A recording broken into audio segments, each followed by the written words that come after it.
Gepleyer Azatlyk Radiosu. Hormatly dinleyijiler, eferde siz bilen men Hudaýberdi Hally.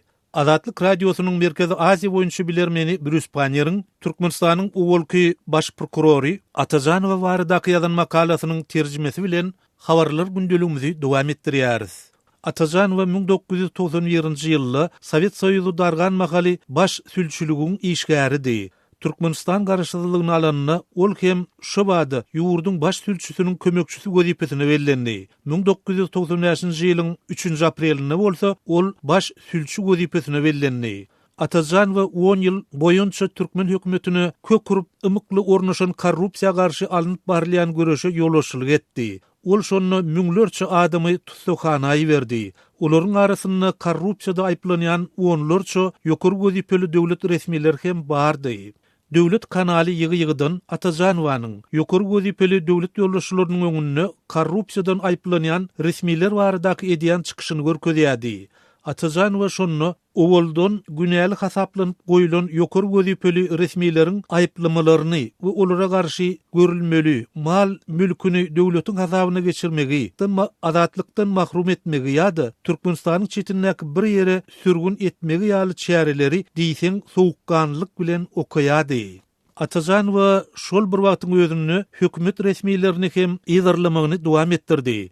Atajanowa 2003-nji ýylyň mart aýynyň eden çykyşyna 34 sany owalky hökümet resmisiniň, şol sanyna 2 sany premier ministriň ornasarynyň, gorunmak ministriniň, energiýa ministriniň we onuň ornasarynyň hem korrupsiýadan we döwlet emlegini öz hasabyna geçirmekden günäli tapylandygyny aýdyp, olaryň çetleşdirilen sürgün ýerine iýerilendigini belledi. 2003-nji ýylyň dekabr aýynda Hut Atajanowanyň özüniň neşe sewdasyna gumhan edilip, öý tutsaglygyny saklanýanlygy barasynda gurrunlar ýaýrady.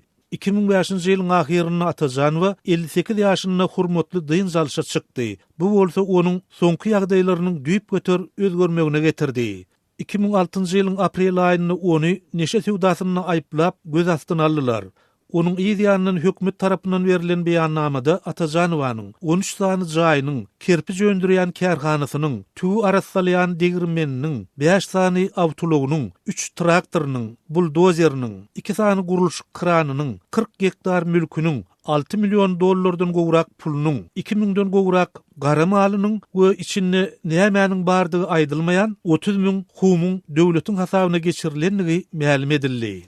Elbette bu soňky gurrunlaryň gaty geň eşdilýänligi belli. Ýöne hut prezident Niýazowyň özü şol humlar barada söz açdy. Haçanna Atajanowa aglamagyny goýup, onun günäsiniň geçirilmegini soran pursatyny Niýazow şonu ondan näme üçin 30 000 humy ogurlandygyny sorady. Emma welin, onuň sebäbi aýdyň bolman galdy. Ýöne ol humlaryň altyndanmy ýa-da geroinden doly bolanlyklar barasynda çaklamalar öňe sürildi.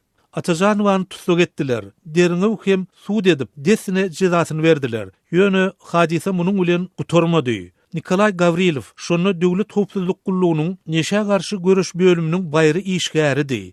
Şol mahal hut onuň özüniň Atajanowanyň neşe sewdasyny edýänligini anyklap ony ýokary getirendigi çak edilýär. Gavrilov we onuň aýaly 2006-njy ýylyň 8-nji noýabrynda Aşgabatda öldürildi.